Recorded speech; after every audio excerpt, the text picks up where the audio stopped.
नमस्कार, मैं स्मिता श्रीवास्तव, संस्थापिका जज़्बात के भवसागर से। आज एक बार फिर आप सभी का बहुत-बहुत स्वागत करती हूँ आज के कार्यक्रम भारत की महान विभूतियाँ। भारत की महान विभूतियों में आज की इस कड़ी में इतिहास के पन्नों से एक बार फिर एक ऐसे व्यक्तित्व के दर्शन और उनके जीवन परिचय को हम समझेंगे, जानेंगे, जो बहुत से लोगों के मानस पटल में कहीं विस्मृत हो गए हैं।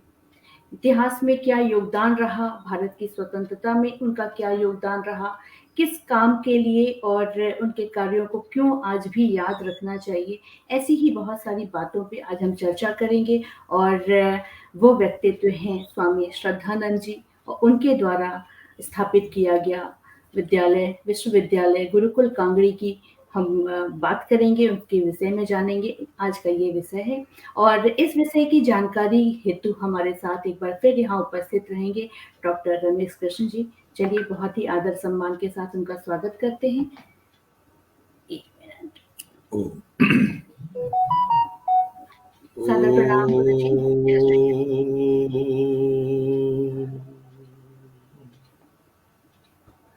वेदाहं एतं पुरुषं महान्तम्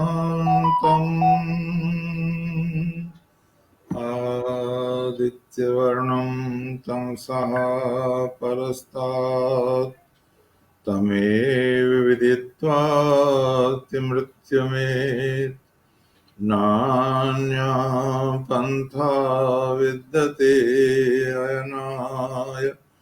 ॐ शान्तिः शान्तिः शान्ति।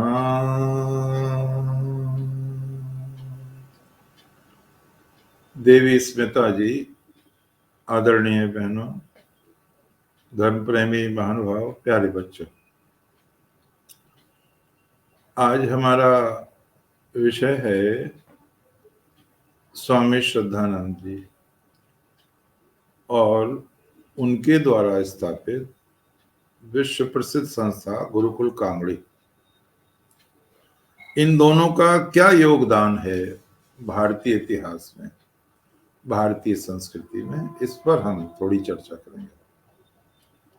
इससे पूर्व ये आवश्यक है कि वो कौन सी महान विभूति है जिसने इन सबको जन्म दिया है, जिसने श्रद्धानंद को जन्म दिया है, चमूपति को जन्म दिया है, जिसने सत्यव्रत सिद्धांत अलंकार जैसे महान लोगों को जन्म दिया है, जिन्होंने हरविलास शारदा, डॉक्टर हरदयाल, बहुत विभूतियां हैं, लाला लाजपत राय, अजीत सिंह, ये सारे के सारे, वो कौन सा स्रोत है जहां से महापुरुषों की श्रृंखला पर श्रृंखला निकलती आई है।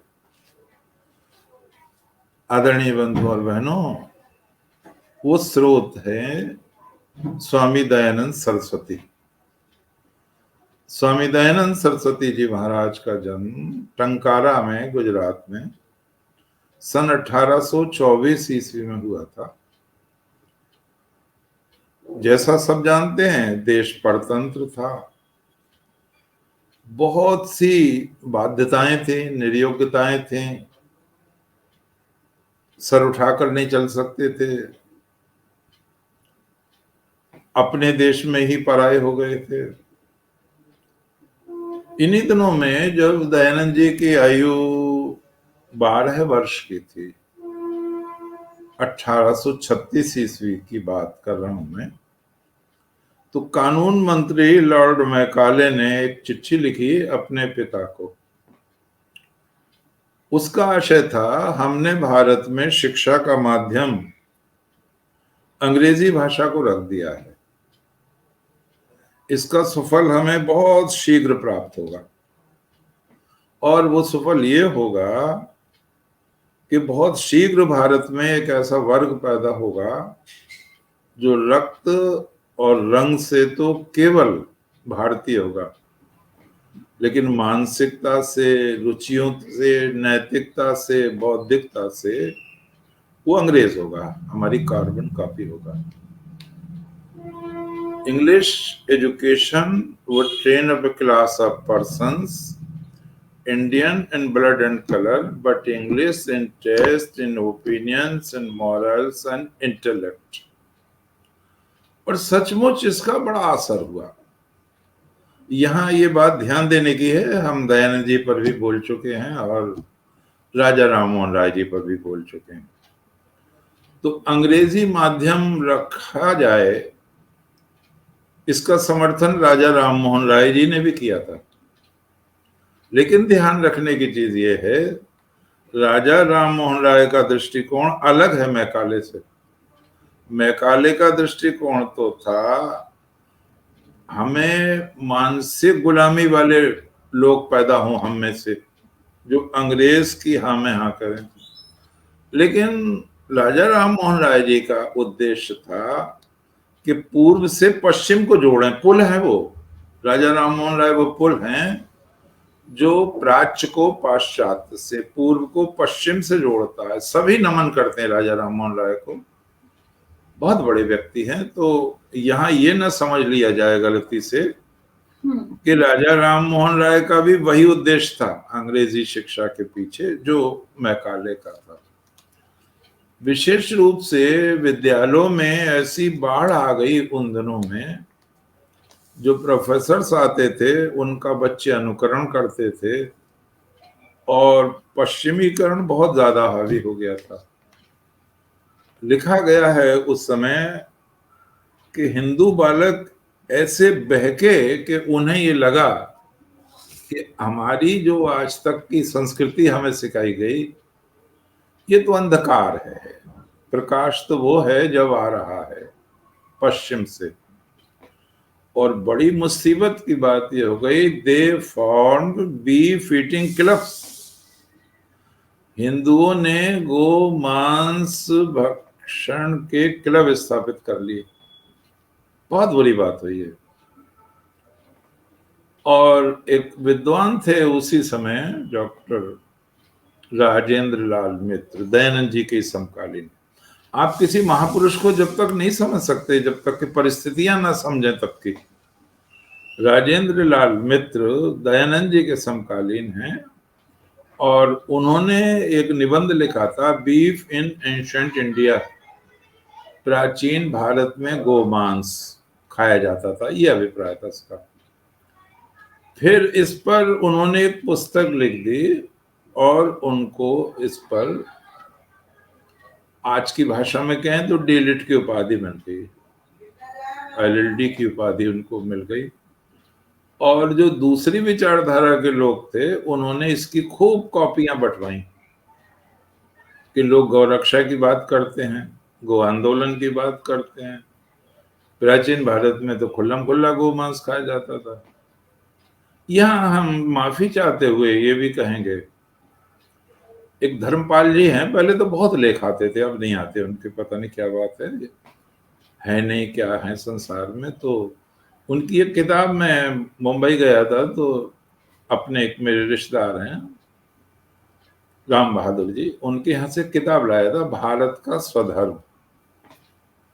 तो उन्होंने इस चीज को उठाया था कि अंग्रेजी शिक्षा का कोई प्रभाव ऐसा पड़ा कि राजेंद्र लाल मित्र जैसे लोग ये मानने लगे कि हम गोमांस खाते थे। और उन्होंने कहा और तो और विवेकानंद भी नहीं बच सके इस मान्यता से। मैंने निवेदन किया है कि स्वामी जी से पूछा गया कभी कि भारत का स्वर्ण युग कौन सा था, तब उन्होंने कहा जब 5 ब्राह्मण मिलकर एक बछिया पर हाथ साफ करते थे। बहुत तकलीफ दे था उनका विवेकानंद जी का ये वाक्य। एक बहुत बड़े विद्वान मेरठ में थे, अभी स्वर्गवास हुआ, शायद 1 साल हुआ हो मुश्किल से। गीता पर और उपनिषदों पर उनकी बहुत अच्छी गति थी। शिवानंद नाम था उनका, सेवानिवृत्त प्रधानाचार्य थे इंटर कॉलेज के, देवनागरी के। वो मुझसे कहने लगे, रमेश जी ऐसी बातें भी हैं इन लोगों की? मैंने कहा हाँ। तो बहुत बुजुर्ग थे, मुझसे बहुत बड़े थे, मुझे बहुत आशीर्वाद देते रहते थे। एक निवेदन है आपसे, मैंने कहा बोले लिखना मत इनके बारे में। मैंने कहा नहीं, नहीं लिखूंगा। तो बोले इनकी इमेज इतनी अच्छी है तो तकलीफ होती है सुनते हुए भी।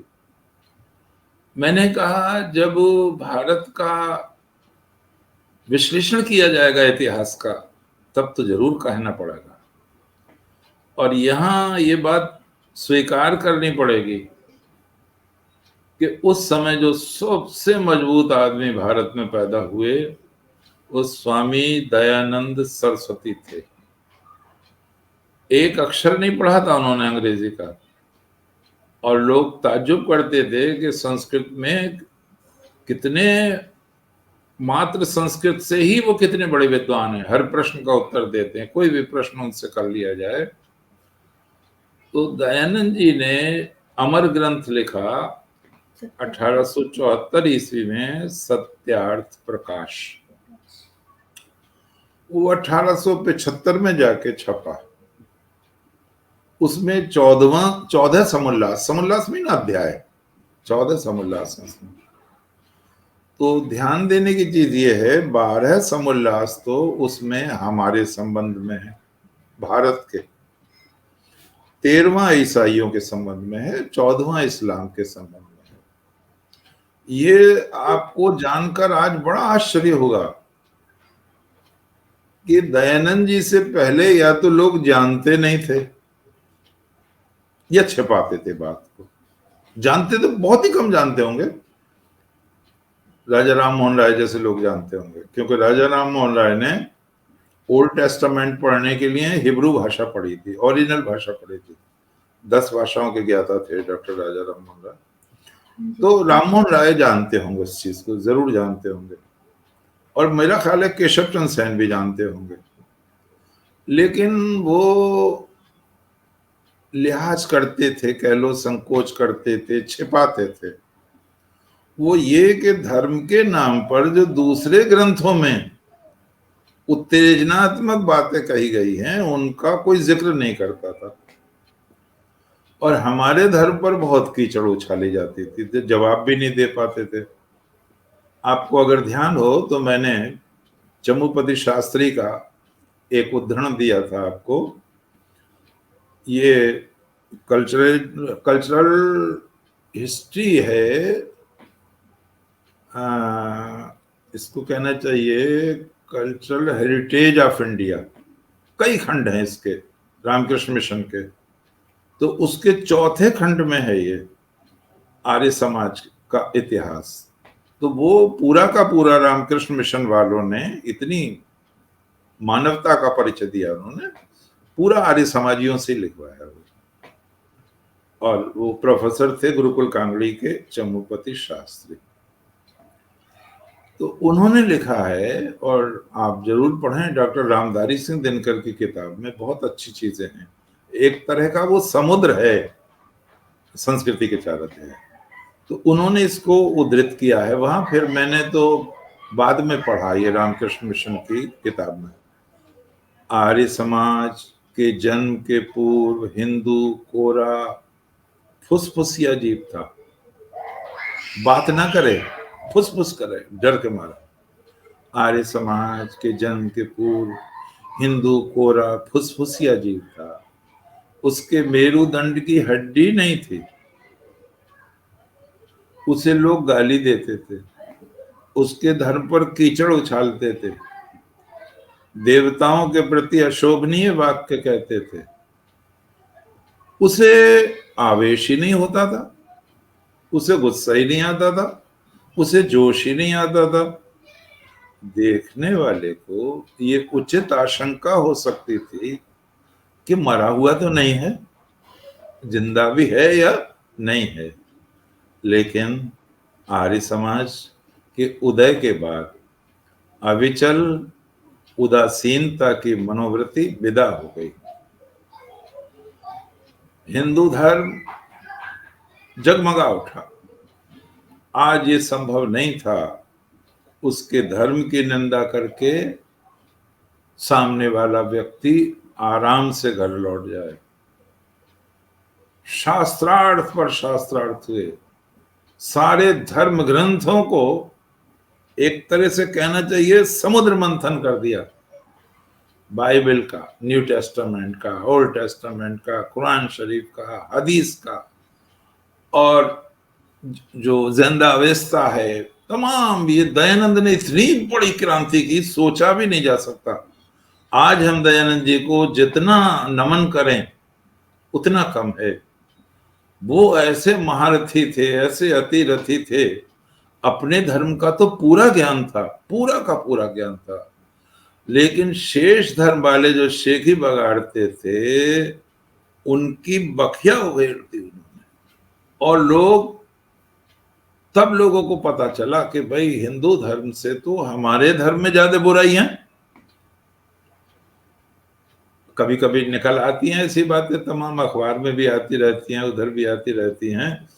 तो दयानंद जी ने सत्यार्थ प्रकाश में कुछ चीजें दी जिससे श्रद्धानंद जैसे लोग पैदा हुए। उन्होंने एक चीज दी कि हमारी जो शिक्षा है वो संस्कृत में होनी चाहिए और गुरुकुल पद्धति से होनी चाहिए। ये जो शिक्षा है अंग्रेजी पद्धति से, ये हमें देशभक्ति से अलग करती है, ये हमें अंग्रेज का स्वामी भक्त बनाती है, अपने मूल से काटती है।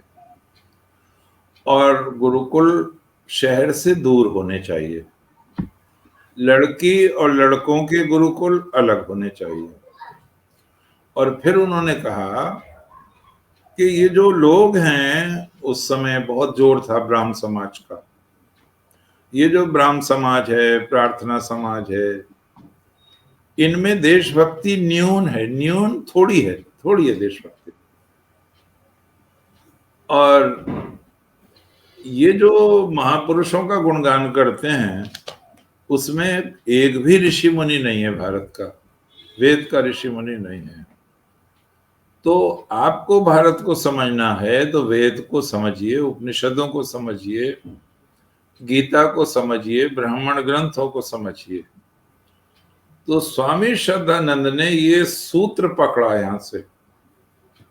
वो कौम के कायस्थ थे, उनके पिता कोतवाल थे, जन्म उनका पंजाब में तलवन में हुआ था, दादा भी उनके बड़े अफसर थे।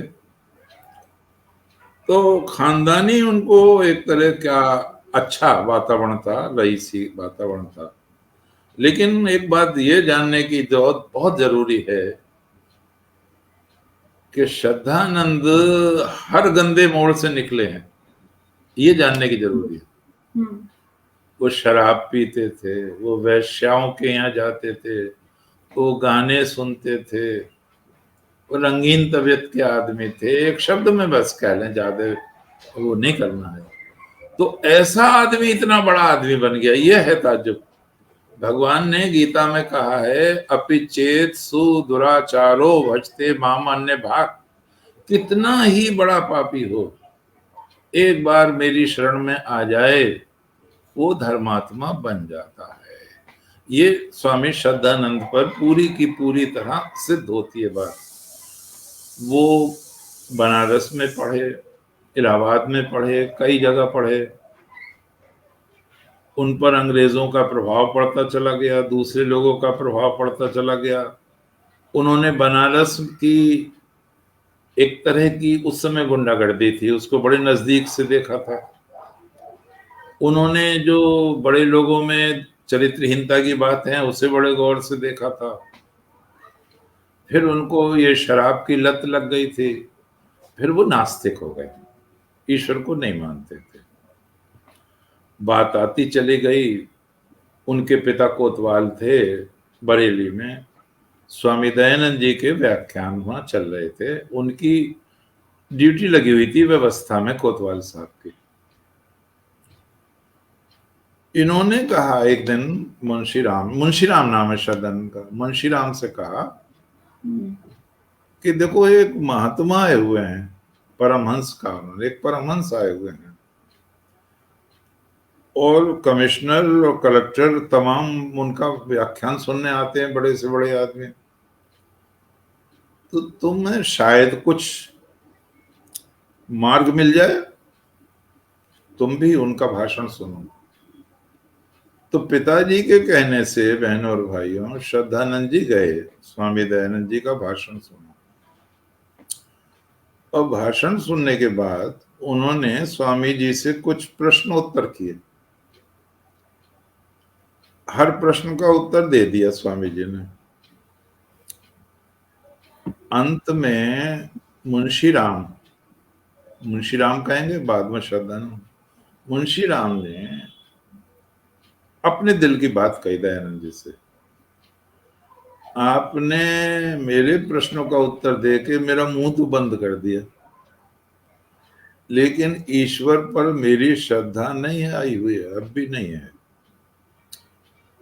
जितना पहना, जितना सटीक तीर की तरह निकलने वाला प्रश्न था, बिल्कुल उतना ही सटीक उत्तर दयानंद जी ने दिया। आजकल का गुरु तो गुरु घंटाल होके वो बहका देता, बहुत सी बात है। बहुत ठीक उत्तर दिया दयानंद जी ने। दयानंद जी ने कहा, मैंने तो कब कहा था मैं तुम्हें ईश्वर पर श्रद्धा स्थापित कर दूंगा।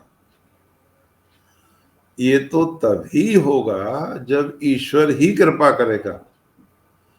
और दयानंद जी ने बहुत प्रसिद्ध मंत्र कहा बहनों और भाइयों, जो कठोपनिषद में है, नायम आत्मा प्रवचनेन लभ्यो न मेधया न बहुना श्रुतेन यमेवै शृणुते तनुं स्वाम लभ्यस्तश्रेष्ठतनुं स्वाम।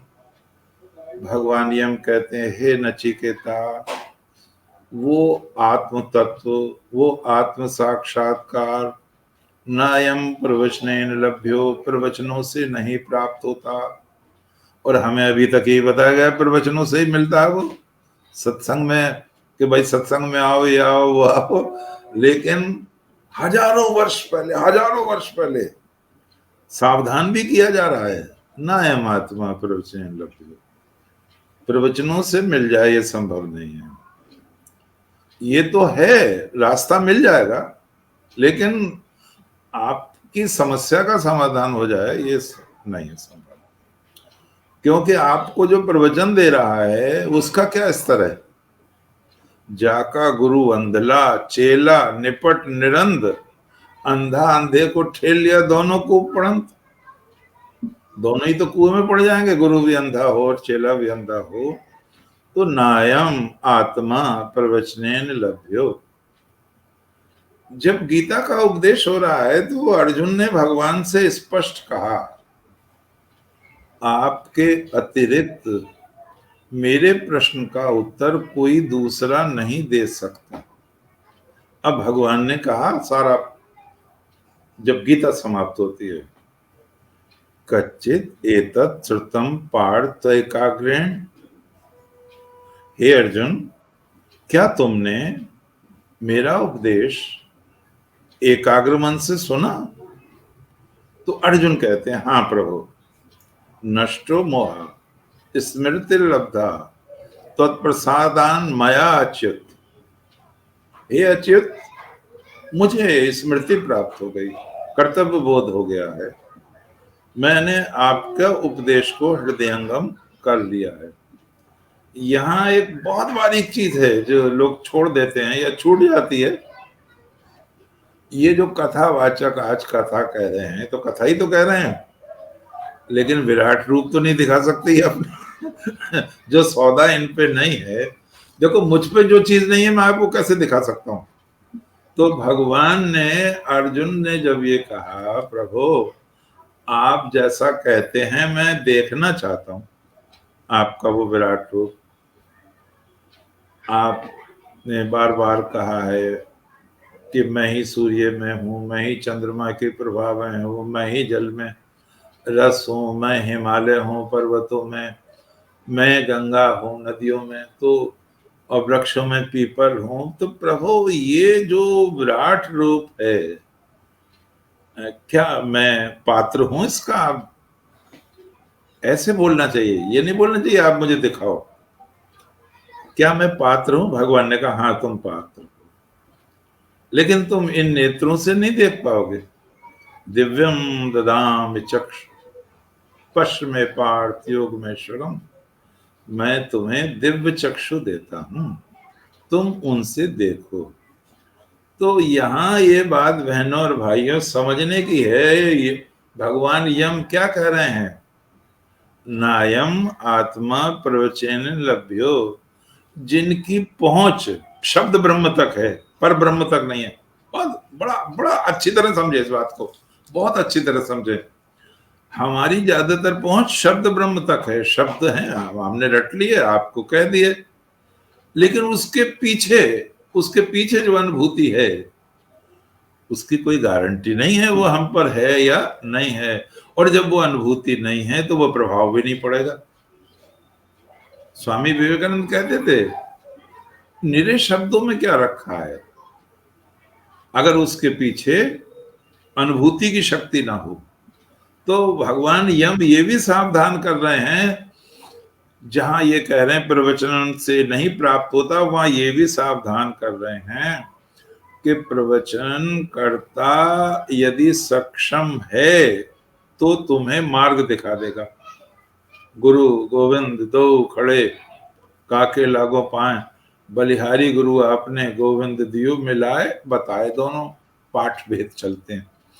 तो नायम आत्मा प्रवचनेन लभ्यो न मेधया, मेधा बुद्धि को कहते हैं, बहुत तीक्ष्ण बुद्धि हो किसी की और उससे ईश्वर को पकड़ ले, जान ले, आत्मा का साक्षात्कार, ये भी शर्त नहीं है। नहीं तो डॉक्टर हैं, वकील हैं, प्रोफेसर हैं, यही पकड़ लेते ईश्वर को, बाकी पे क्या रहता। न मेधया न बहुना श्रुतेन, बहुत अधिक पढ़ने सुनने से भी आत्म साक्षात्कार हो जाए ये कोई शर्त नहीं है। और भगवान ने गीता के दूसरे अध्याय में कहा है कि बहुत अधिक सुनने से भी बुद्धि विचलित हो जाती है। उन लोगों को बड़ा कल्याण नहीं होता, उन लोगों का। आज आर्य समाज में चले गए, कल निरंकारियों में चले गए, परसों राधा स्वामी में चले, अपना कुछ हिसाब ही नहीं है। एक जगह रहो, जहां जहां है ये बदलो मत, उसको समझो, उसकी पद्धति पर अमल करो, और अगर तब अनुकूल ना हो तब बदलो उसको। लेकिन ये एक हमारे यहाँ बैरिस्टर कहते थे, उनको थे तो नहीं बैरिस्टर, वो मुझसे बोले कि वो दयानंद विवेकानंद में कौन बड़ा है? तो मैंने कहा दोनों ही बड़े हैं अपनी जगह पे। जिज्ञासु थे वो, तो मैंने कहा दोनों ही बड़े हैं। तो बोले वो आर्य समाजियों कह रहे थे कि विवेकानंद तो ऐसे हैं दयानंद के सामने जैसे सूरज के सामने दीपक। तो मैंने कहा ठीक है, अपनी अपनी श्रद्धा है, लेकिन वो जल्दी से पीछा नहीं छोड़ते थे। आप अपने दिल की बात तो बता दो। तो मैंने कहा जो ये कहते हैं कि सूरज और दीपक, उनसे ये पूछो कि सूरज का प्रकाश अधिक होता है, दीपक का तो कम होता है। बोले हाँ। मैंने कहा क्या आर्य समाज की पुस्तकें रेलवे स्टेशन पे मिल जाएंगी? रेलवे की बुक स्टॉल मिल जाएगी क्या? जनरल बुक डिपो पे मिल जाएगी क्या? वहीं मिलेगी जहां आपके उत्सव वगैरह होंगे? बोले हाँ। मैंने विवेकानंद का साहित्य सारे संसार में मिल जाएगा आपको, हर स्टॉल पे मिल जाएगा। तो अब तुम ही बताओ किसका प्रकाश ज्यादा है, किसका कम है? मैं अपने मुंह से क्यों कहूं? हम इस स्थिति में नहीं है। हम कैसे वो छोटा बड़ा नहीं कर सकते, बड़े महान पुरुष हैं वो, हम इस योग्य नहीं है। तो यहाँ पर बहुत बड़ी बात कही स्वामी दयानंद ने कि जब परमात्मा तुम्हारा वर्ण करेगा, ये है मंत्र में। यमराज भगवान ये कह रहे हैं नचिकेता से, जब परमात्मा तुम्हारा वर्ण करेगा, और परमात्मा का एक नाम बहनों भाइयों वरुण है। वरुण इसलिए भी है कि वो वर्ण करता है, और जिसका वर्णन करता है उसके अंदर झलक उठता है। तो दयानंद जी ने बहुत बढ़िया बात कही है उनसे। दयानंद जी का बहुत प्रभाव पड़ा श्रद्धानंद जी पर। तो एक तो वो दयानंद जी के प्रभाव से बदल रहे थे, दूसरे उनकी जो पत्नी थी शिव देवी, बहुत बड़े घराने की लड़की थी वो, तो वो खाना नहीं खाती थी जब तक ये आ नहीं जाते। वकील साहब, वकील थे, हो गए थे ये वकील साहब, जब तक आ नहीं जाते थे मुंशी राम जी। एक दिन कचहरी से तो ये चले आए, जीवन चरित्र में लिखा है, लेकिन कोई पियक्कड़ मिल गए, उन्होंने पिला दी खूब तगड़ी करके। फिर वो वेश्या के कोठे पे ले गए भले आदमी। अब वहां के कोतवाल साहब का बेटा आया, कोतवाल तो सबने सलाम करा, जितनी भी वेश्याएं थी। वहां मुजरा होने लगा, वहां रात के 2 बज गए। खुद लिखा है, श्रद्धानंद जी ने खुद लिखा है।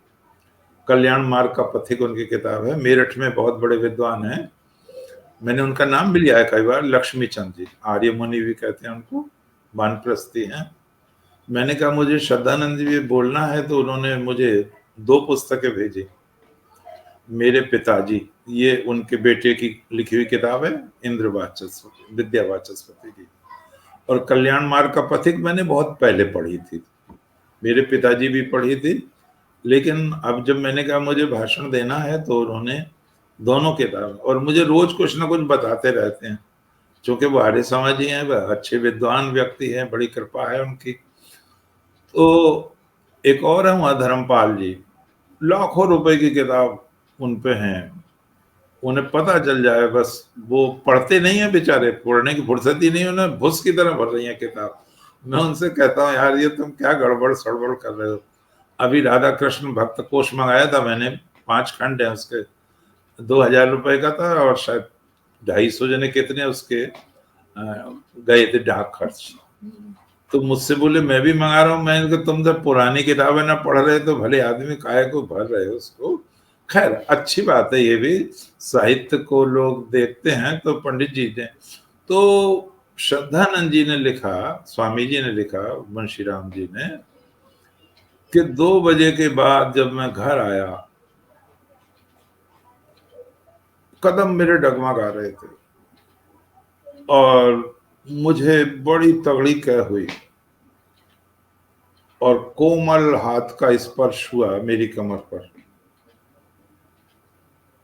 मुझे कुल्ला कराया देवी ने, मुंह साफ कराया, मेरे पैर सहलाने लगी, पिटने लगी। पता नहीं कब मुझे नींद आ गई। जब मेरी आंख खुली तो वो मेरा पंखा झल रही थी। तो मैंने कहा तुमने खाना खा लिया क्या? बोली जब आपने खाया तो मैं कैसे खा सकती हूँ। बोले नहीं तुम खा, नहीं, बोले मेरी माँ ने यही सिखाया है, पति जब तक ना खाए तब नहीं खाना चाहिए। अगर आप बाहर गए होते तो मैं खा लेती। तो उन पे बड़ा प्रभाव पड़ा। ओहो। तो वो उस दिन उन्होंने प्रतिज्ञा की अब शराब नहीं पीऊंगा। और तब उन्होंने कहा है कि जो महाराज अज ने कहा है, दशरथ के पिता ने इंदुमती के मरने पर कहा था कि मेरी पत्नी ही नहीं मरी है, मेरी मां मरी है, मेरा मंत्री मरा है, मेरा सखा मरा है, सचिव मरी है, और मुझे प्यार देने वाली मरी है। 7 रूप गिनाए उन्होंने पत्नी के। उन्होंने कहा ये सारे रूप सही हैं। अब माता के समान इसने मेरी रक्षा की है, पंखा जल रही है, भूखी है, प्यासी है। तो इस बात ने उनको आमूल चूल बदल दिया। शिव देवी नाम था उनका। और शिव देवी जी का जब स्वर्गवास हुआ तो बच्चे छोटे छोटे थे। तो एक माँ क्या कह सकती है मरते समय अपने पति से, चूंकि बड़े आदमी थे, बड़े घर के व्यक्ति थे, मालदार लोग थे। उन्होंने कहा आप तो सुंदर हैं, स्वस्थ हैं, आपका बड़ा नाम है, पिता का नाम है आपके, मैं तो जा रही हूँ, आपको बहुत सी लड़कियां मिल जाएंगी, बहुत लोग मिल जाएंगे शादी करने को, और मेरे बच्चों का ध्यान रखना। ये अंतिम शब्द है उनके। तो स्वामी मुंशी राम जी ने इतना ध्यान रखा, शादी नहीं की, फिर बच्चों को बाप का भी प्यार दिया और माँ का भी प्यार दिया। और फिर उन्होंने सत्यार्थ प्रकाश पढ़ा, ऋग्वेदादि भाष्य भूमिका पढ़ी, दयानंद जी के सारे ग्रंथ पढ़े, और एक उनकी बच्ची और बच्चा पढ़ रहे थे एक स्कूल में, ईसाई स्कूल था वो, तो उनकी बच्ची गा रही थी, शायद मेरा ध्यान है वेदवती नाम था, ईसा ईसा बोल तेरा क्या लगेगा बोल, ईसा तेरा राम रमैया, ईसा तेरा कृष्ण कन्हैया। और ये उन्होंने बुलाया कि किसने सिखाया तुम्हें? बोले हमारे स्कूल में गाया जाता है रोज। तो श्रद्धानंद जी ने उसी दिन अलग कर लिया उनको, स्कूल नहीं भेजा फिर उसको, और स्कूल ना भेज के उन्होंने ये प्रण किया कि मैं कन्याओं के लिए गुरुकुल खोलूंगा। उन्होंने गुरुकुल खोला, फिर बच्चों के लिए उन्होंने गुरुकुल कांगड़ी, जंगल था बिल्कुल, बिजनौर के जिम्मेदार थे, उन्होंने ये जमीन दी उनको, और लोग हंसते थे, कौन पढ़ेगा यहाँ, शेर आ जाते थे, चीते आ जाते थे, जंगल था भयंकर, हरिद्वार से काफी दूर भी है वो।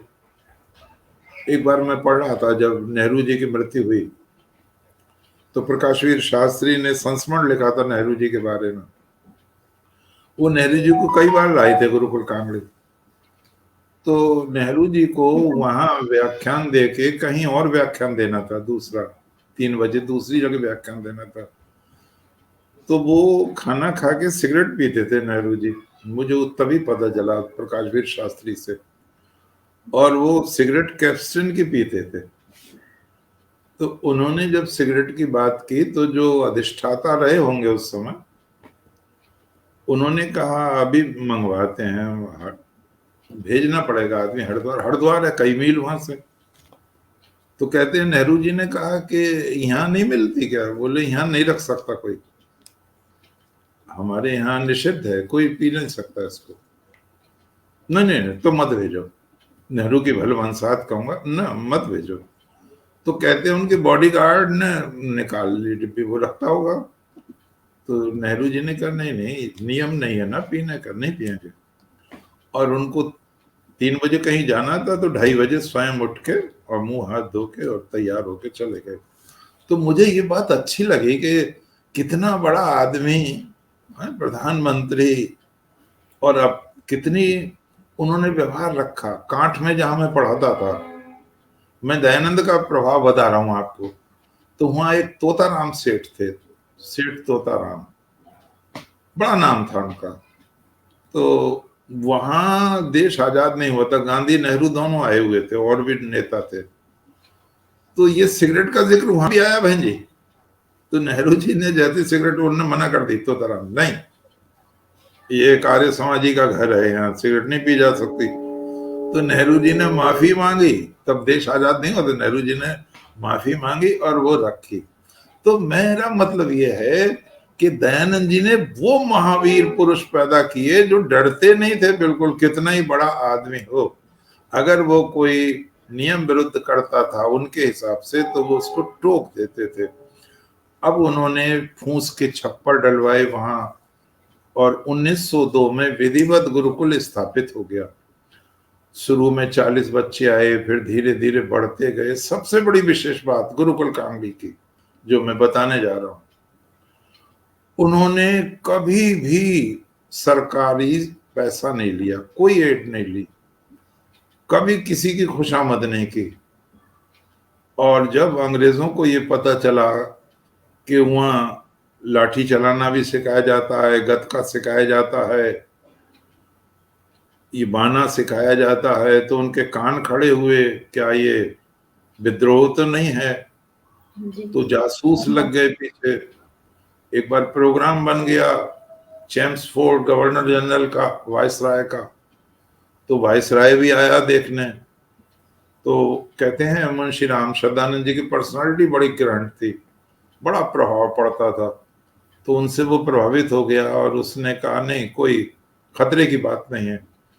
और वहां पर जो एक बहुत बड़े प्रोफेसर रहते थे, उनका नाम है दामोदर सातवलेकर महाराज।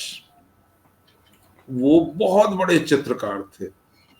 उन्होंने बहुत राष्ट्रभक्तों के चित्र बनाए। उन्हें देख के अंग्रेज बिदक गए, क्योंकि उस समय सम्राट और साम्राज्ञी के चित्र लगाए जाते थे। लेकिन उन्होंने लोकमान्य तिलक का, स्वामी दयानंद सरस्वती का, रानी लक्ष्मीबाई का, महाराणा प्रताप का, छत्रपति, और इतना सुंदर चित्र बनाते थे सातवलेकर महाराज। मैं जब गुरुकुल कांगड़ी गया तो मैंने पढ़ रखा था, तो तिलक जी का चित्र बहुत बड़ा, ऐसा लगता था जैसे तिलक जी सामने बैठे हैं साक्षात। और वहां ये भी र्यूमर उड़ी कि बम बनाने की भी ट्रेनिंग दी जाती है। जी। अब निगरानी बहुत ज्यादा बढ़ने लगी और एक दिन 300 सिपाही, 50 घुड़सवार, कुछ और लोग आके घेर लिया उन्होंने गुरुकुल कांगड़ी को। श्रद्धानंद जी नहीं थे उस समय, और उन्होंने गिरफ्तार कर लिया सातवलेकर महाराज को। 101 वर्ष के होके मरे हैं सातवलेकर जी। वेदों का भाष्य किया, गीता का बहुत बड़ा भाष्य उनका, सातवलेकर जी का, बहुत बड़े विद्वान थे। तो उनको गिरफ्तार कर लिया उन्होंने। गुरुकुल कांगड़ी से एक बहुत बड़ा लाभ ये हुआ, जो काम दूसरों से नहीं हुआ वो इन्होंने किया। गुरुकुल कांगड़ी वालों ने स्वदेशी आंदोलन, हर चीज स्वदेशी, कोई चीज विदेशी नहीं थी। ये बहुत बड़ी बात थी। कोई पैसा विदेश से नहीं लिया, सारा पैसा चंदे से आता था। और कितनी उपस्थिति होती थी, आपको ताज्जुब होगा सुन के। जब वार्षिकोत्सव होता था, 60-60, 70-70 हजार स्त्री पुरुष। अंग्रेज चौंक गया इसको देख के कि क्या जादू है श्रद्धानंद में, क्या जादू है गुरुकुल कांगड़ी में। गांधी जी का भी बहुत साथ दिया, स्वदेशी आंदोलन में बहुत साथ दिया, हिंदी आंदोलन में बहुत बढ़ चढ़कर काम किया। और सबसे बड़ी बात जो स्वर्ण अक्षरों में लिखने योग्य है, 1902 में जो गुरुकुल कांगड़ी स्थापित हुआ, सारे सब्जेक्ट की पुस्तकें हिंदी भाषा में तैयार करा दी। ये बहुत बड़ा काम था। मालवीय जी से भी नहीं हुआ ये काम, 1916 में स्थापित हुआ है BHU। उससे भी 14 वर्ष पहले से इतना बड़ा काम किया स्वामी श्रद्धानंद ने। फिर मैंने पढ़ा उसमें मालवीय जी भी भाषण देने आए हैं, डॉक्टर राजेंद्र प्रसाद जी दीक्षांत समारोह पर आए हैं, राधा कृष्णन, बड़े से बड़ा विद्वान आता था। एक और बहुत बड़ा काम किया गुरुकुल कांगड़ी ने।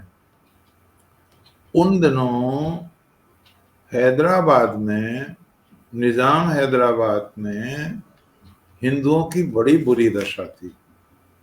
85% जनता तो हिंदू थी, लेकिन उन पर भयानक अत्याचार हो रहे थे। लोग यहाँ शिकायत करते थे तो तत्कालीन प्रधानमंत्री डांट देते थे, तुम सांप्रदायिकता की बात करते हो। और मुझे ये कहते हुए थोड़ा कष्ट है कि गांधी जी ने भी ध्यान नहीं दिया इस बात पर। जब लोग आए बहुत परेशान थे, तो नेहरू ने उन्हें नकारात्मक उत्तर दिया। तो किसी ने कहा, अरे इसके पास तो बेकार आए, हिंदुत्व का रखवाला तो आगे रहता। तो सरदार पटेल की कोठी पर आए। फिर सरदार पटेल जी को पता चला कि हैदराबाद के कुछ लोग आए हैं। उन्होंने आप बीती बताई। सरदार पटेल बोले, मुझे पता है और मैं प्रतीक्षा में बैठा हूं समय की। एक डॉक्टर नश्तर तो है उसके हाथ में, लेकिन ऑपरेशन का समय देख रहा है। आप जाओ। और सचमुच पुलिस एक्शन करा दिया उन्होंने। बहुत बुरी हालत थी, बड़ी बुरी तरह पीटा जाता था। गुरुकुल कांगड़ी के 15 बच्चे गए थे, उनको गिरफ्तार करके ऐसी काल कोठरी में डाल दिया। मच्छर काटते थे, डांस काटते थे, फटे हुए कंबल दिए गए, और जाड़ा जब लगा कंबल ओढ़ने लगे तो बिच्छू निकल आया, तो बेचारों को सारी रात बैठ के काटना पड़ा। तो हमारे देश की स्वतंत्रता में गुरुकुल कांगड़ी ने इतना काम किया है, इतना काम किया। मुझे ये कहते हुए थोड़ा सा ये है कि मैं पक्षपात ना करूं। जो काम रामकृष्ण मिशन ने नहीं किया, जो काम राधा स्वामी जी उन्होंने जो काम इन्होंने नहीं किया, रामकृष्ण मिशन वालों ने, प्रार्थना समाज वालों ने, ब्राह्म समाज वालों ने, वो काम भी किया इन्होंने। गोरक्षा आंदोलन में बहुत बड़ी कुर्बानियां दी, दूसरे लोग भी शरीक हुए इसमें। बहुत बड़ा आंदोलन। स्वयं दयानंद जी जब जीवित थे तो 2 करोड़ लोगों के दस्तखत कराए थे उन्होंने, और वो जीवित रहते तो बंद करा जाते, इसको कानूनन बंद करा जाते गो हत्या को, लेकिन उनकी स्वयं ही पहले मृत्यु हो गई। थोड़ी कुछ इस तरह की घटनाएं घटी। तो गो वध निषेध के लिए बहुत बड़ा गो भक्त आंदोलन, बहुत बड़ा काम किया, और वहां पर जो प्रतिबंध लग रहा था उसमें इन्होंने बहुत बड़ा काम किया। मुरादाबाद से गए थे नारायण स्वामी, वो भी कायस्थ थे। कायस्थ लोगों ने बड़ा काम किया है। अब स्मिता जी ये ना समझ लें कि मेरी वजह से कह रहे हैं, वो कायस्थ थे। और जब उनको देशभक्ति जागी तो एक दिन रह गया था रिटायरमेंट का, एक दिन पहले इस्तीफा दे दिया। लोगों ने बहुत समझाया कि पेंशन मारी जाएगी, बोले नहीं, अब नियम विरुद्ध, सत्य के विरुद्ध काम नहीं करूंगा। और वो पेंशन वेंशन सब छोड़ दी और पूरी तरह आरे। तो कहते हैं उनके सिर में कील ठोक दी थी वहां पे, बहुत अत्याचार करते थे लोग। हम कल्पना भी नहीं कर सकते कितना अत्याचार करते थे। आपको अगर ध्यान हो, सरदार पटेल, आपने यदि ये मूवी देखी हो, पिक्चर, तो कासिम रिजवी आया था वहां से, और वो अतिथि गृह में नहीं ठहरा, कहीं और ठहरा हुआ था। और पटेल जी को बताया कि वो बड़ा नाराज है, तो उन्होंने के बुलाओ उसको। वो पान वान खाता था, पटेल जी ने उसको पान खिलवाया, और वो थूकने को जब हुआ तो पटेल जी ने इशारा किया, थूक दान उसके आगे करवाया।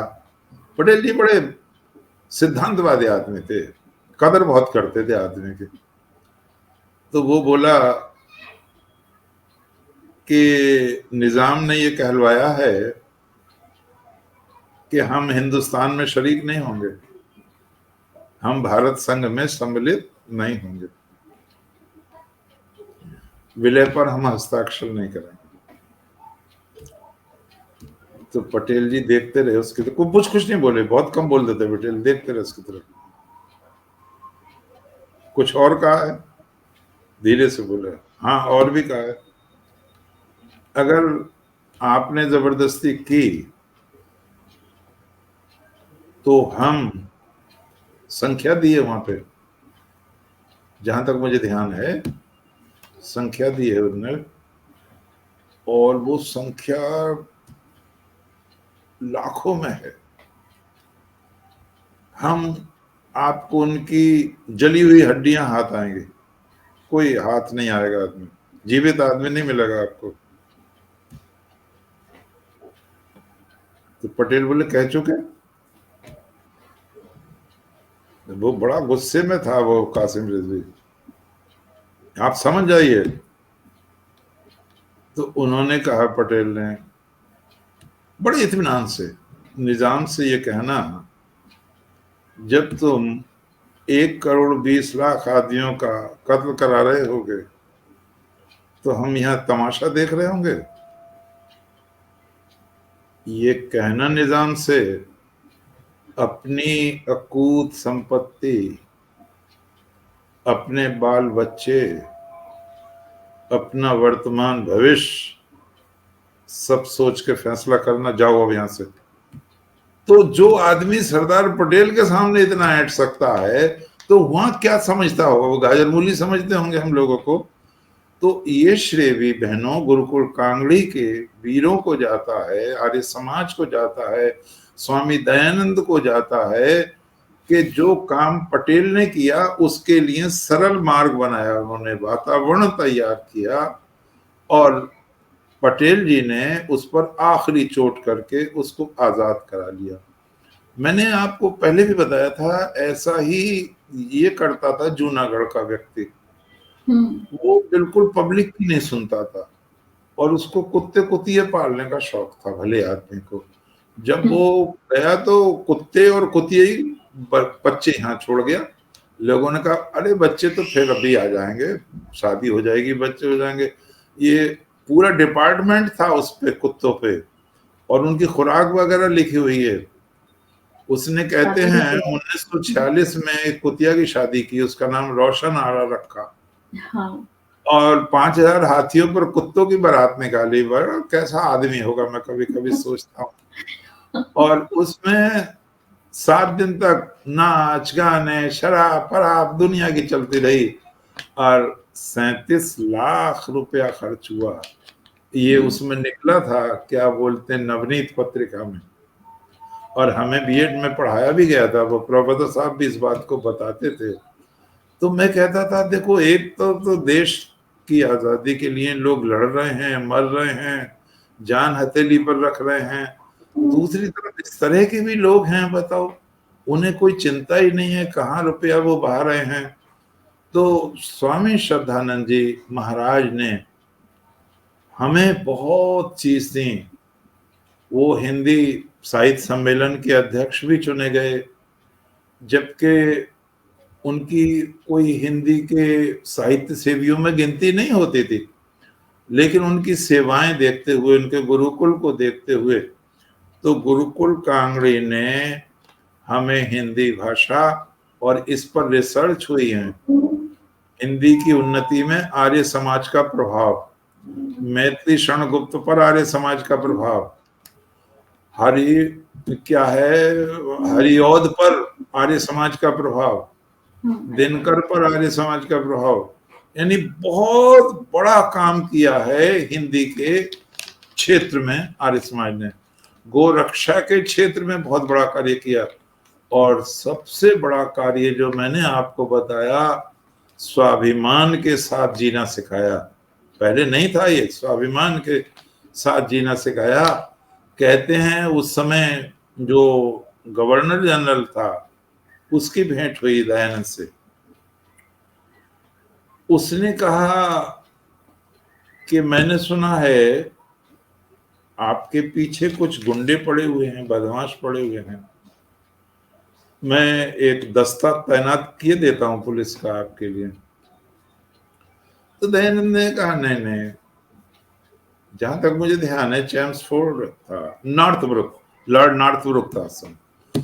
तो दयानंद जी ने कहा नहीं नहीं, मुझे जरूरत नहीं है, मैं बैसाखियों के सहारे नहीं जीता, ईश्वर की कृपा है, जब तक चाहेगा वो जीवित रखेगा, मैं उसका काम कर रहा हूं, मुझे नहीं चाहिए पुलिस का दस्ता वगैरह।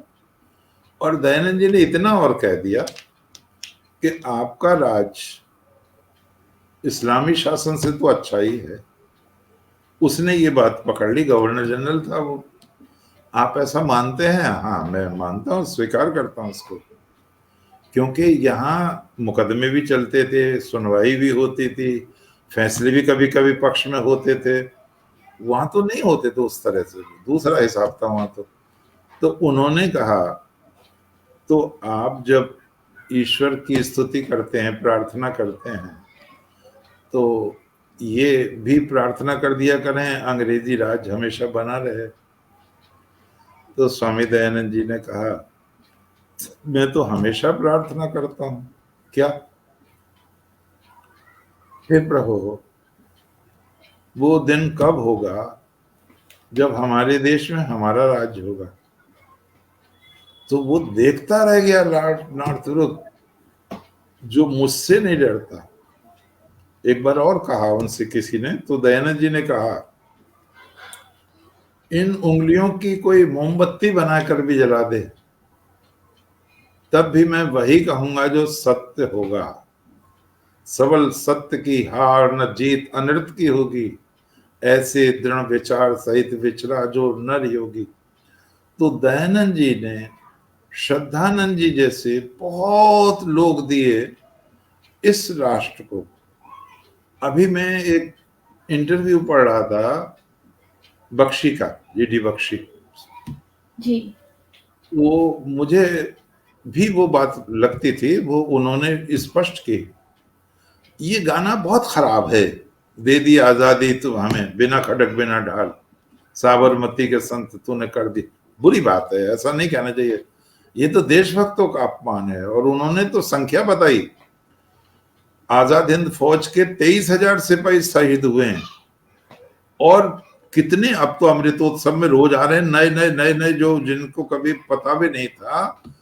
तो ऐसा बिल्कुल भी नहीं है। और पाकिस्तान बंटने में, हिंदुस्तान बंटने में कितने बलात्कार हुए, कितने मारे गए, कितने अनाथ हो गए, इसका रिकॉर्ड कौन देगा? क्या बात कर रहे हो, दे दी आजादी हमें बिना खटक बिना ढाल। ये नहीं है, ये अपमान है, सुभाष चंद्र बोस का अपमान है, ये दूसरे लोगों का अपमान है, ये दयानंद का भी अपमान है, श्रद्धानंद का भी अपमान है। जब श्रद्धानंद जी देश के लिए काम कर रहे थे तो चांदनी चौक में दिल्ली में उनको गिरफ्तार करने के लिए पुलिस आ गई। वो अपनी स्पीच देना चाहते थे और वो चाहते थे स्पीच ना दें, पुलिस चाहती थी। और श्रद्धानंद जी को चारों ओर से घेर लिया उन्होंने और संगीन उनकी तरफ छाती पे कर दी। तो वो कुर्ता तो पहनते ही नहीं थे, वैसे ही अंगरखा सा था, वो उन्होंने निकाला और छाती उन्होंने अपनी नंगी करके ये कहा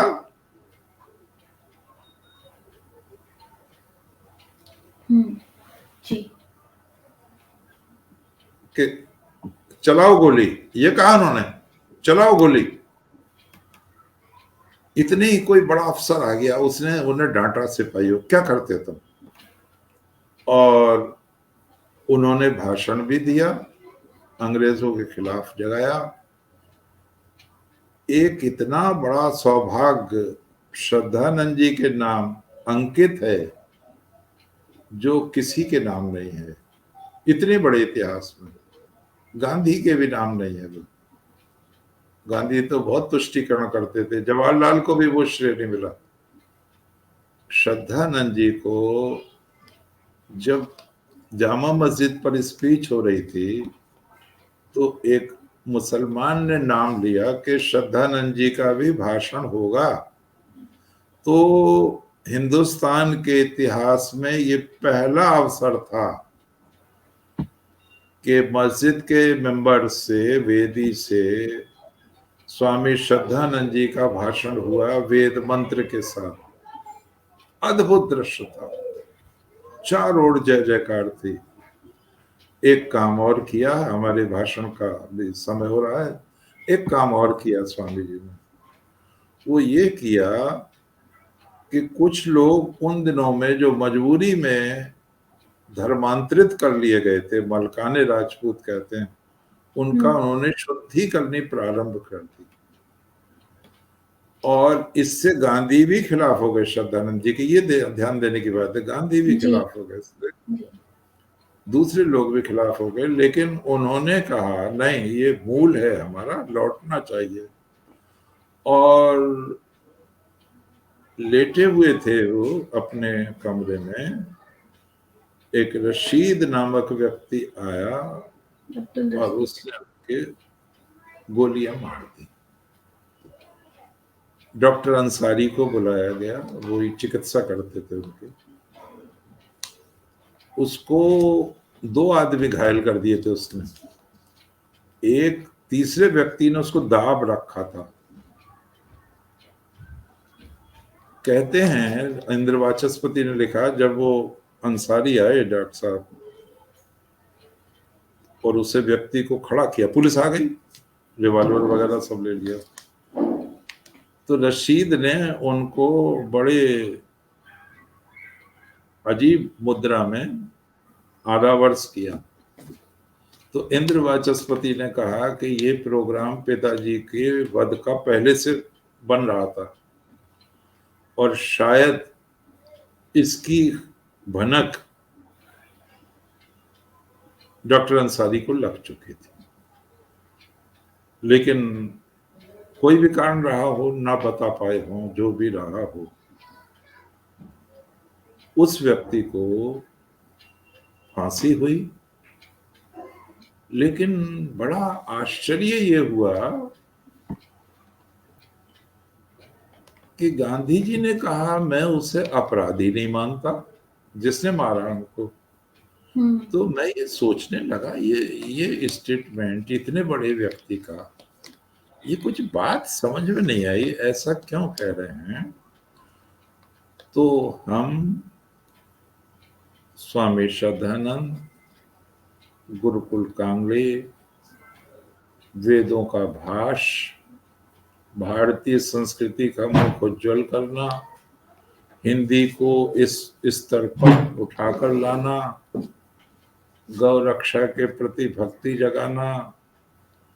स्वामी दयानंद ने बार बार ये कहा है, बार बार, ये मुरादाबाद में लिखा गया है सत्यार्थ प्रकाश राजा जय कृष्णदास के यहाँ, बार बार ये कहा है कि विदेशी राज माता पिता के समान भी हितकारी हो, तब भी वो स्वराज्य का स्थान नहीं ले सकता।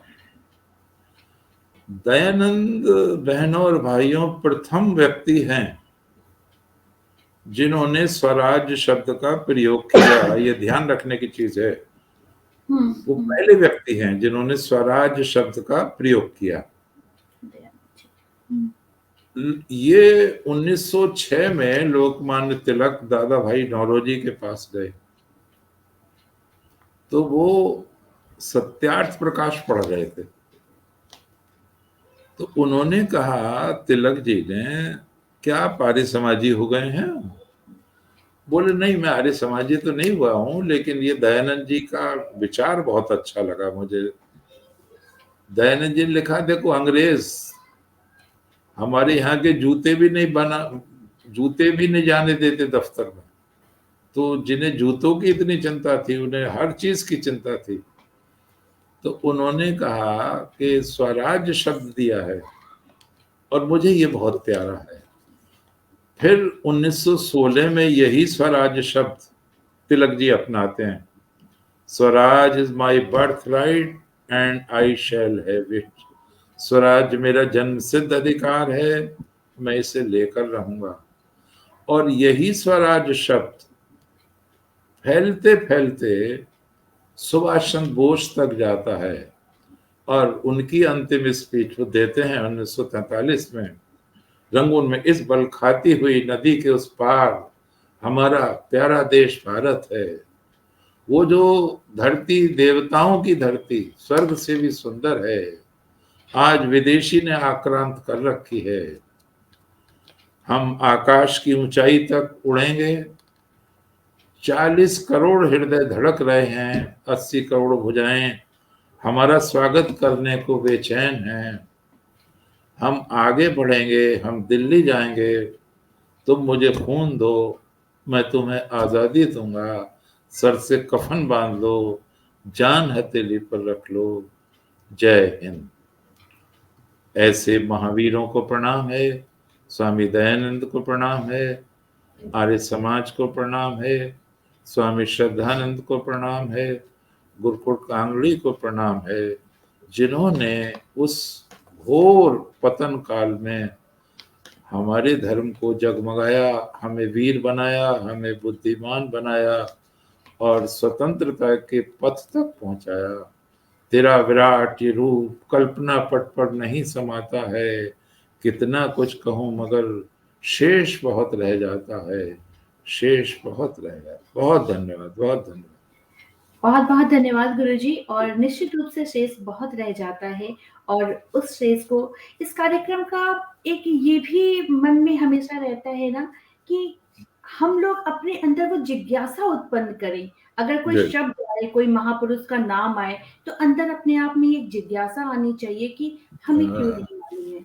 या हम एक, जैसे छोटे बच्चों को जब वो स्कूल जाते हैं तो हम लोग कहते हैं ना कि आज जो लेसन पढ़ाया जा रहा है तुम्हें, जो आज तुम्हें टीचर या मैडम पढ़ाएंगी, उसको एक बार रीडिंग करके जाओ, तो तुम्हें जब पढ़ाया जाएगा तो ज्यादा अच्छे से समझ में आएगा।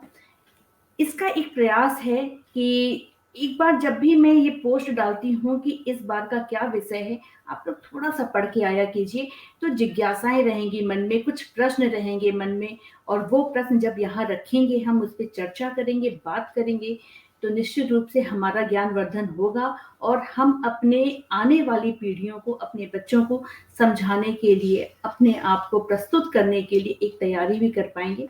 बहुत सारी और भी बातें हैं, अब जब इसको खोजने का प्रयास मैंने किया, तो बहुत सारी बातें मुझे भी निकल के आई, मेरे लिए नया विषय था, तो अंदर से जिज्ञासाएँ बहुत थी कि क्या-क्या पढ़ लूँ। तो पढ़ने के क्रम में मैंने एक जगह गुरुजी देखा कि गांधी जी को महात्मा कहने वाले प्रथम व्यक्ति भी स्वामी श्रद्धानंद जी थे। तो इसका जिक्र आया, और गांधी जी भी श्रद्धानंद जी से काफ़ी ज़्यादा उनसे जुड़े हुए थे, उनको बहुत पसंद करते थे, जो अचानक से समय के साथ बदलता गया स्वरूप। इसकी बात में ये भी एक चर्चा का विषय रहा है हमेशा से। तो और मैं अपने दर्शकों को बता दूँ कि अगर आपको और भी इस विषय में जानना है, तो मैंने यूट्यूब पे जब सर्च किया तो एक मुझे फ़िल्म भी मिली, और राज्यसभा टीवी पे बहुत अच्छे से छोटे फॉर्म में बहुत ही चर्चात्मक विषय लेकर के इस बारे में बात किया गया है। तो आप लोग जब खोजेंगे, तो बहुत सारी ऐसी भी बातें निकलेंगी जो आप और भी नया जानेंगे, और बहुत कुछ जानने के बावजूद जो गुरुजी से यहाँ जानने को मिलता है, वो कहीं भी हमें पढ़ने को नहीं मिलता है, क्योंकि इतनी सारी निकल पुस्तकें जा रहा हम है एक जीवन में नहीं पढ़ पाएँगे। एक तो गुरुजी अगला जो है ना बहन जी, जी, 22 तारीख को 22 आज माता कुंती पर रखेंगे, आज पांडवों 22 की तारीख माता। है, आज 22 है वो और अगला 29 को, जी। 29 को माता कुंती, वीर माता कुंती देवी, ये और कुछ कमेंट्स हैं, मैं पढ़ लेती हूँ हाँ हाँ गुरुजी। हाँ, और 1 मिनट में शुरू से ही एक बार आपके सामने नाम लेते चलती हूँ कि कौन से लोग हैं जो हमारे साथ यहाँ उपस्थित रहे। जसपाल सिंह जी हैं हमारे साथ में, सुनीता सिंह जी, जो मुझे लगता है कि आपका प्रत्येक व्याख्यान बहुत ही ध्यान से सुनती हैं, वो हमारे साथ यहाँ उपस्थित रहीं। प्रमोद तिवारी जी हैं, प्रमोद तिवारी जी के बहुत सारे कमेंट्स हैं। भानु प्रकाश श्रीवास्तव जी हैं, और कहते हैं कि आज के संदर्भ में बेहतरीन चर्चा है, आज के युवा पीढ़ी के लिए बेहतरीन व्याख्यान है, और साथ ही कहते हैं कि डॉक्टर साहब की एकाग्रता मन में एकाग्र शक्ति उत्पन्न कर देती है। और निश्चित रूप से मैं भी आपकी बात से पूर्णतः सहमत हूँ भानु प्रकाश जी। सुनीता सिंह जी कहती हैं बहुत ही सरल एवं सटीक शैली में जानकारी देने की कला अद्भुत है आपकी। निश्चित रूप से रंजना वर्मा जी हैं, प्रणाम कह रही हैं, और देर से जुड़ने के लिए खुद को खेद व्यक्त कर रही हैं। और मुझे मालूम है कि आपने जितना सुना है, इसके बाद आपकी इच्छा होगी कि पूरा का पूरा मैं एक बार सुन लूँ। तो आप यहाँ पे ये रिजर्व रखा हुआ है, सेव हो चुका है ये वीडियो, तो आप इसको वापस से देख सकती हैं रंजना जी। रमा पंत जी हैं, रवि दुआ जी हैं, धन्यवाद। डॉक्टर रमेश सिंह जी आपको धन्यवाद कह रहे हैं। आरएसडी चातक जी हमसे जुड़े सादर प्रणाम कह रहे हैं। कीर्तन त्रिपाठी जी हैं, मैं इस कार्यक्रम को नहीं सुन पाया वो कह रहे हैं, तो अब से आप इस कार्यक्रम को वापस से सुनिएगा, क्योंकि आज का व्याख्यान आवश्यक भी है और बहुत ही खूबसूरत रहा। बहुत सारी ऐसी बातें पता चली कि जो नहीं आपको पढ़ने को मिलेगा। रंजना वर्मा जी कह रही हैं राज्यसभा टीवी के कार्यक्रम के विषय में जानकारी दी, अवश्य देखती हूँ। जी हाँ, बिल्कुल देखिएगा। और एक फिल्म भी है, आप जब इनके विषय में खोजेंगे ना तो आपको यूट्यूब पे वो फिल्म मिल जाएगी, क्योंकि फिल्म देखना थोड़ा सा रोचक हो जाता है। तो आप, मेरा तो उद्देश्य बस ये है कि हम लोग जानें, कोई भी अगर शब्द आता है, कोई भी व्यक्तित्व आते हैं, तो हम उनके बारे में थोड़ी जिज्ञासा उत्पन्न करें।